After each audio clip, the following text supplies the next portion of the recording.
What's up, guys and gals? My name is Splattercat. We're here at the Nerd Castle with the next episode of Gnomoria. We're back in Nompton. Can you hear the bass thump? No, you cannot, because as I said in the previous episode, musicless area, our hate comes from within. In the previous episode, we had continued building our dormitory space, and it's the last day of winter, and so I was going to play this like by myself until more interesting things happened, but I didn't want you guys to miss the beginning of the next season, since I think you've missed the last two, in fact. I'm kind of tired of like gnomes showing up and me not being able to go through them with you guys and kind of talk about what they do and what we're going to assign them to. Obviously, I went through for a little bit, and I've started to get some of my military stuff in order because we are going to start to give the guys weapons, and telling your gnomes what weapons to wield it's not cumbersome, it's not difficult, it works exactly how you'd think it would in the game if you kind of look at the menus that you have available, but it does take like 5 or 6 steps to get somebody to equip the thing that you want them to equip. There's no way to like click the gnome and be like, equip this weapon right now or I'm going to slap you in the ear, sir. He's like, in the ear? Why? Couldn't you just hit me in the jaw or something? No, the ear. The ear is where you shall be struck, my dear gnome, if you do not equip the weapon that I want you to have. But we'll talk about that later once we start getting weapons into production. For now, let's go ahead and take a sneak peek and see if all the armor is done. Okay, so all the armor is done, so let me go ahead and look at each one of their esteemed persons and figure out what they have remaining that needs to be crafted. So they still need vambraces, they still need greaves, and back, I don't know. That back piece wasn't in the game the last time I played. I can only assume that that's like capes or cloaks or something, which actually sounds pretty badass. If we can have cloaks, I might have to pee myself with joy, which means that I should probably get some new pantaloons ready, because if my gnomes get to wear capes, this is going to be the best thing ever. We will basically be Bat Gnome, and that is one of the few things, I mean, on my bucket list, I have said multiple times that I desire to be Bat Gnome. That is what I want to be in life, so let's continue building this building over here, because I do want to get it done. I don't want it to be like the focal point of too many more activities, I guess. And so what we need to do is we need to build, and we need to go to our terrain menu down to floors, and we want to make ourselves some more block floors. I gave them a bit of time. So what did I do in between episodes that you guys weren't aware of? Well,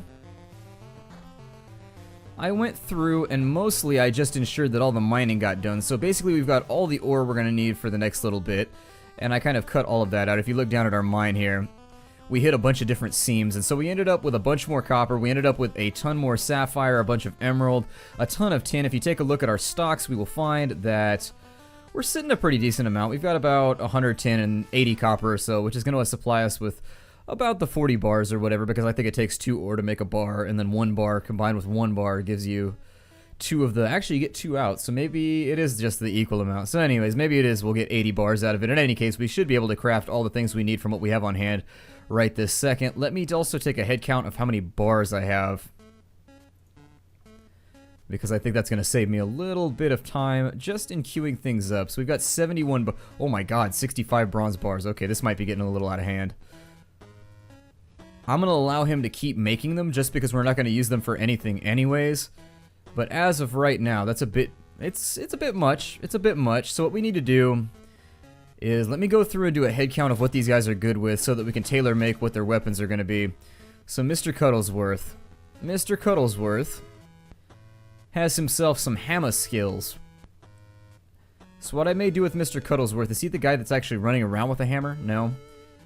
Okay, and so what I may do is we're going to have to give him a special designation to ensure that he gets the weapon that he wants, which can be a little bit weird. And so I'm going to kind of fumble my way through this. It's been about 6 months since I've set one of these up, but basically how it works is you look over here on the right, they've all got a designation. The first person is the squad leader. And so what we can do is I've designated this specifically the fart formation.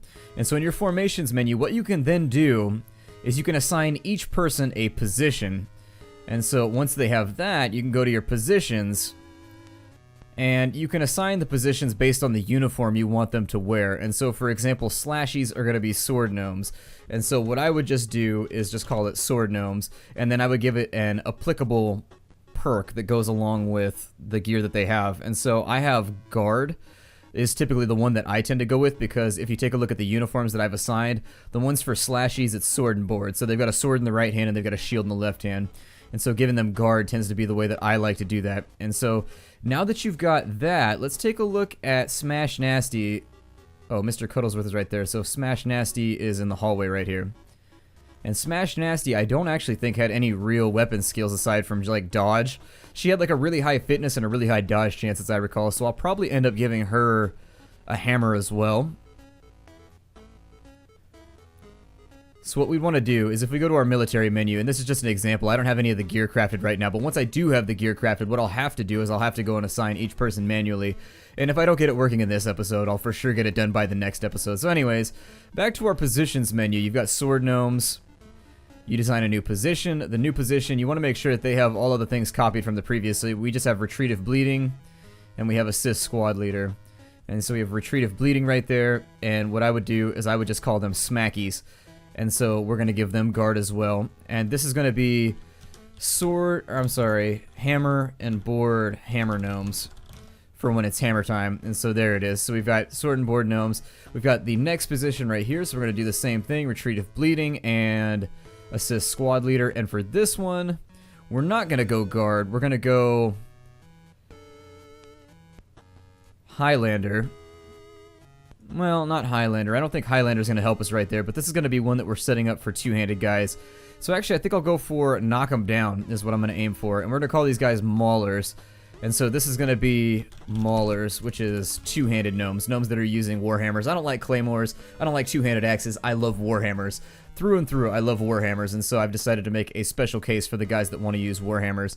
Checking on my outfits to make sure that those are working properly. They are indeed equipped where they need to be equipped. The only person that we have left are hackies, and so what we need to do is we'll put in one more of them. No, they won't be playing hacky sack all day, although I assume with such a high dodge chance and such a guy like a high nimbleness chance, they would be pretty good at hacky sack, but we're going to call these hackies. And then they're going to be defensive as well because they are axe and board. And so there it is right there. And so all of our positions are set up. And so basically the way that you need this to go is you would set it up so that it says sword gnomes right here. So the positions, as I understand, I think this is 1, 2, 3, 4, or it might be 1, 2, 3, 4. I don't remember. I think it's 1, 2, 3, 4. So basically 1, 2, 3, 4. Oh, never mind. It's the squad leader is number 1. So it's 1, 2, 3, 4, 5. I think is how it works. But anyways, the leader will be a Mauler. The next person in line will be a Mr. Cuddlesworth, I think was a hammer user as well. They'll have to check one more time because I'm an idiot like that and I don't remember things. Yeah, so he is a Mauler as well. And so our second guy in the formation would be called a Mauler. And then the third guy in the formation, Clobbles, has axe skills, and so I would probably give him a hacky designation so that he can kind of be the would-be tank of the entire group. Let's go back, and in the positions menu, I think this is, we'll call him a hacky, and you can check to see if it worked like so. It did indeed work, so you can see now that everybody has been assigned to the proper group. They shouldn't take off any of their gear right now, but as the gear becomes available, the first thing that I'd like to create is we need to make a Warhammer head, and it takes 8 bars, so that's really, really expensive, but we need 2 of those, so we'll have 2 bronze Warhammer heads crafted out, and then once we've got those, we'll go ahead and make the halves, and we'll get the weapons created. And actually, I should probably just queue this up now to get the entire job done. So let's go ahead and make a hand axe head while we're here. Why not? There you go, hand axe head. And I want to get the weapons up and running because they are fairly well armored right now. I don't think they're going to have any mishaps with any of the goblins that are going to be coming along in the near future. It's only the beginning of the second year, and so the real threats that are going to be out there are going to be largely food supplies and things like that. So at the moment, I'm not really concerned about any of the things that are going to be invading. If we end up having a lot of fruit and having a lot of things laying around that are food, we might get mantises a little bit earlier. I'm sorry, might get mants a little bit earlier, but in full bronze gear with bronze weapons, I don't think we're going to have any issue with them either. I went into the first time I ever dealt with mants, I was really kind of terrified of them because I had heard all these legends of people coming along and just finding out that mants were way too badass for them in their copper gear. And the first time I fought a mant, it was just like owned, and we just like wiped them out instantly. Although one thing we do need to do is let's go through to our military and make sure that our formation will perform attack orders, because one thing that's going to happen is we're going to get a Mant scout that's going to come first. So what Mants always do is Mants, oh, it's the first day of spring, good. And so we finally made it through our first year. Congratulations, guys. I'm really happy that we survived our first year. There's always, when you're LPing, there's always that underlying concern that you're going to die like an idiot, like in your first year of any game that you're playing and just look like a total buffoon. And then you run the risk of not airing the episodes at all, or just kind of looking like an idiot in the episodes that you do air, much like the last time I played Gnomoria, where I had no idea what I was doing with this game. Now I've got about 1.5 years worth of experience under my belt. It should work out much, much better. We do want to pay attention as these things are crafted down here. So there's the Warhammer head, and he's going to get going with the second one. Once those are done, we'll actually give the full order to assemble the actual weapons themselves. And I'm pretty excited about this. I don't typically make gnomes with two-handed weapons, But I think going for the perks that you want to go through, so let's go ahead and go through the perks that are for the various groups, just so you can know what they do. So for positions, specific positions, you've got Highlander, which basically gives you an increased chance to decapitate your enemy when you have a two-handed weapon and you are naked. You've got Frenzy, and so you don't have to actually be naked to get the two-handed damage, I don't think. Oh yeah, you do, never mind. And so with Frenzy, you have increased attack speed when dual-wielding two weapons, but your chance to defend goes down. You've got Way of the Gnome, which is pretty much your multi-purpose Kung Fu Gnome that we've been using up until this point, where if you're fighting with your fists, it gives you a massive increase to attack speed, a bunch of attack damage, dodge chance, dodge rate. It's really, really good. We weren't really getting a huge bonus out of this perk once we had armor equipped, so it's just like one of those things that I put on early on in the game. You've got Scout, which, as I understand, Scout is going to make you, okay, so a better vision range and faster speed. I don't ever use Scout. Increase block chance and block rate with Guard, because there is kind of a reactivation rate with any of your blocks. Every time you block, it has an internal cooldown before you can block again. Marks Gnome, that's going to make you better with crossbows and with guns. And then Sharpshooter is going to be, it increases your accuracy the farther away that you're firing at. So the best case person, like if you really wanted to run Sharpshooters, what you would want to do is put a watchtower or something, or like a little pedestal right here, and you would want to put the walls way out here, and you would want the fight to take place super far away, and you would put guard points over here for your ranged gnomes, and they would fire super far into the combat. Now, one of the things I'm not so sure about ranged gnomes, and maybe one of you can help me out with this, I don't recall whether or not there was friendly fire, and that's the one thing keeping me from using marksmen and crossbowmen and blunderbasirs and all of that, arquebusiers and all those, because you can make guns in this game, and the only thing keeping me from doing is that I don't recall if there was friendly fire or not if you're firing into a melee combat. So maybe you guys can help me out with that and remind me as to whether that's in the game. I can look it up if not, but hopefully by the time you see these comments, you'll be able to help me out, and I will know if there's friendly fire. If there's friendly fire, then we're going to want to wait on a lot of our shooters for a while, or come up with some kind of booby trap in which the enemy is caught up like in a pit or like a bear trap or something, and then we just shoot at them once they're trapped. It's not the most manly way to end. It's not the bravest way to go about doing combat, but you know what? I think that surviving to fight another day probably overrides all of that, so I'm not going to concern myself with it. They're almost done with the roof over here.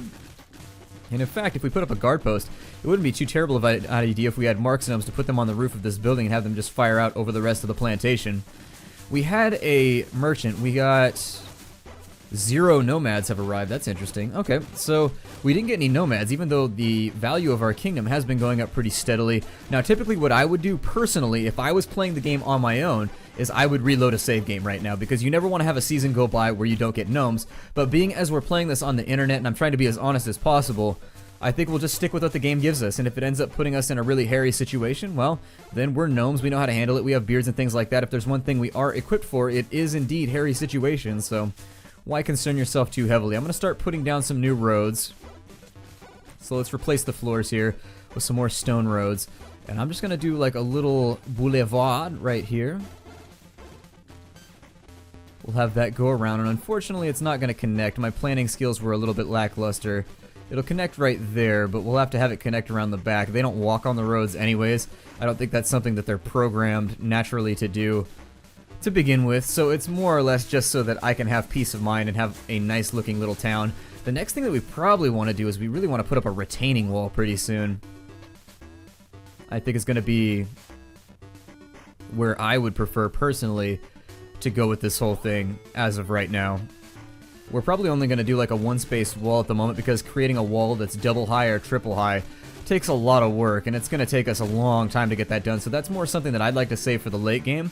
So while we're at it, let's go ahead and take a look at what we have crafted. Oh good, all the weapons are done, so let's get those done. I'm going to do we need the hand axe, so we'll go ahead and have a bronze hand axe, and that can be with any half, but we'll go with a birch half just to make sure that it's extra awesome. And then we want to have 2 warhammers made, so let's go ahead and do 2 warhammers right there, and we'll go 2 birch halves, and once those are done, our kill ability is going to go up by just leaps and bounds. Now, I don't remember if shields are done through the armor. I think they are not. Maybe they're done through the weaponsmith then. They are. They're done through here. So we have to do shield bosses and shield backings. It's important to make the shield boss, because otherwise the shield won't listen and it won't be managed. It becomes a giant organizational failure. You've got to have your bureaucracy in order when you make a shield, and so first you've got to have backing, and then you've got to have a boss, and that's just the way it goes. I don't make the rules, but that's just how it stands. The tower shields I've never actually made. And so tower shields might be an interesting thing to play around with on our axe gnome. I'll think about it. I'll think about it. Once we get these two done, we'll go ahead and get started. The thing that we'll need is we will need a tower shield backing, so let's go ahead and use that. And then we will just make a tower shield after that gets done. And that'll be what our other gnome equips down here so that he's not using like bucklers or anything. And what we should see is as soon as those are finished, they should run off down here and grab them.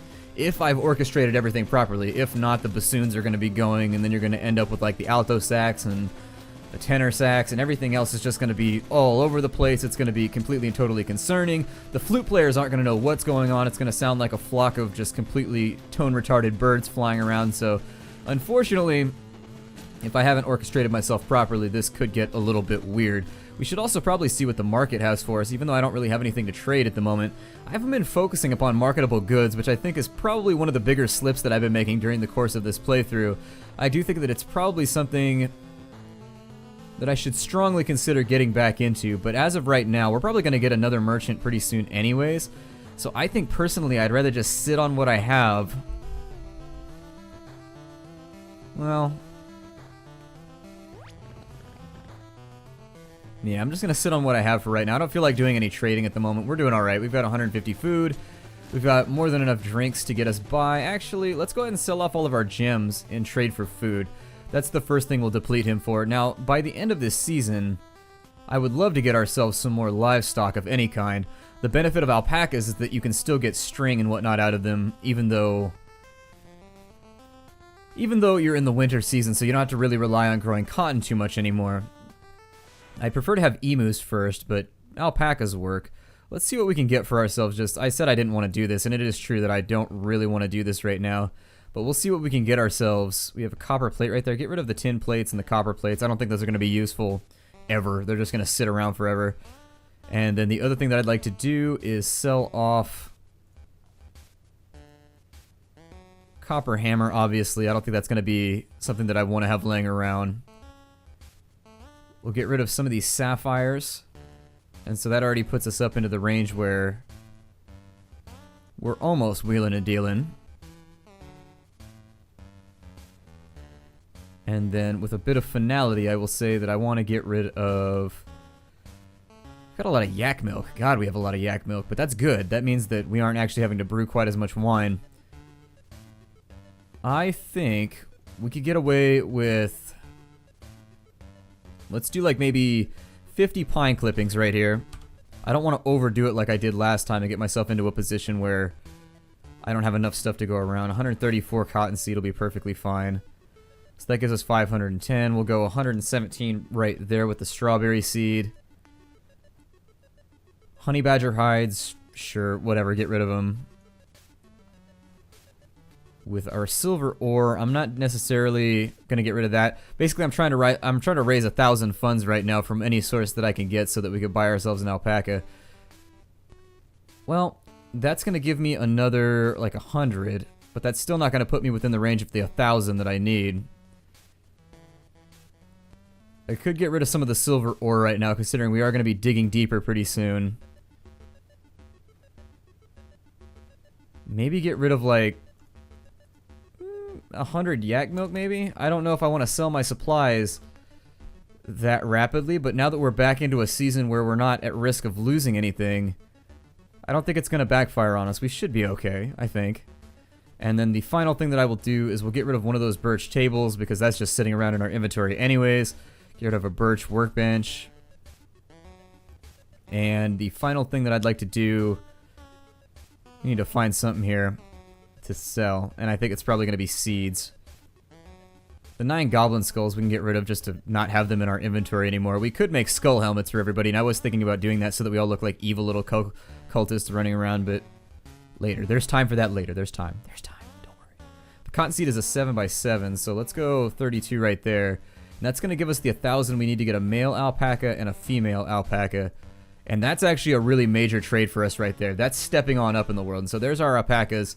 I think what I'll do now is we'll expand out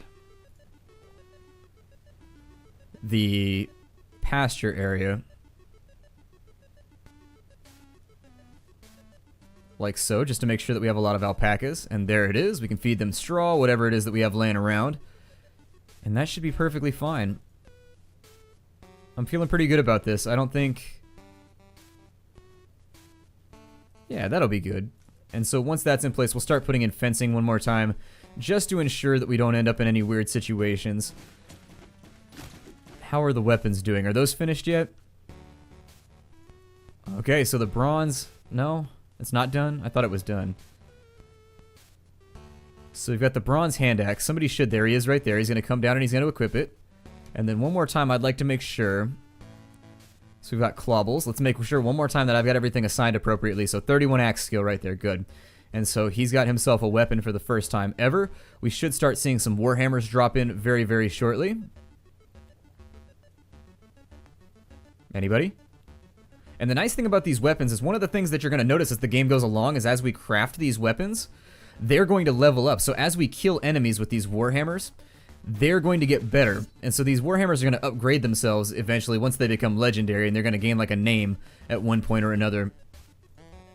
And so now with... Oh, she didn't have any discernible skill. That's what it was. So she's definitely going to need to train. For sure, she's going to need to train, but it'll work out. We've got a little bit of time before our next attack, and we've got a little bit to play around with. We had such amazing skills before that, you know, you've kind of got to make allowances. I think the next battle might be a little bit more dangerous than any of the other ones that we face, just because we only have one guy with an axe who's good at what he's like doing right now. And you'll forgive that frog in my throat that's sneaking up on me right now. It's like, ripper. It was off in the corner of my throat, and now it's just kind of jumping in on me, which is really kind of disappointing. But anyways, there it is. And so everybody's got a weapon now. The final thing we need to do is put together this tower shield. So let's do that. I'm going to go down to the bottom of the list, and we will go with the tower shield. And I didn't make a shield boss, did I? Let's go ahead and make a bronze shield boss just to ensure that it gets done. And then what we'll go through and do is a bronze tower shield. And they should do them in the order that they're listed. So everything... Actually, we'll cancel it just to make sure. I don't want to end up with something weird here. There we go. We'll make the shield boss first. And then once that's done, it should be reasonably quick. How many bars does that leave me with? Because we've pretty much crafted everything we're ever going to need. We do need a few more pieces of armor, but they're all 1 bar to 1 piece, so it should be really, really fast to get those done. Bars? I think they're higher up towards the top. There they are, 53 bars, 46 bronze bars, so yeah, we still have plenty of that going along too. Let's go to the armorer. I think it was vambresses that we needed, and greaves. So let's go ahead and make... I suppose I'll go through and we'll make 1, 2, 3, 4, 5, 6 greaves. We'll also get... Where are the vambresses at? Am I just not seeing them? Maybe a gauntlet covers both your hand and the rest of it. I thought there was a vambress in here somewhere. Maybe they're just made of leather. I don't remember. I know you can make leather vambresses. Oh, yeah, I guess... Okay, maybe I'm just confused. I thought there was... Maybe they... Oh, it's the arm slot that threw me off. That's for pauldrons, not for vambresses. Okay, I misspoke earlier on. And so let's make sure... What's Smash Nasty doing right now? Is she leveled up at all? Good. She's already gotten 1 skill in hammer. If we can get her up to like 25 pretty shortly, that's going to be really, really amazing for us. And as you can see, there's already some wool laying on the ground right there, which is going to help us out. So I think what I'd like to do now, they almost have the top of this building completed.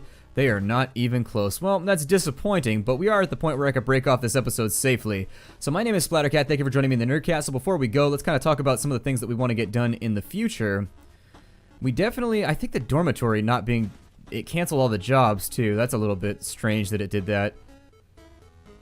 So let's maybe go ahead and make some pine beds here, and I'll get those re-queued up. But anyways, we want to get the dormitory done for sure. Like, that's 100%. We have to get the dormitory done so that people are resting a little bit easier, and they're also sleeping faster, and it's not taking quite as long for them to get done with their sleepy time habits.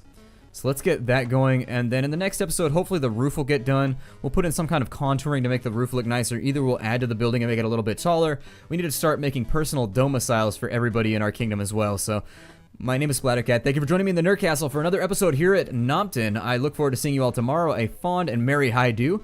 See you out there, guys.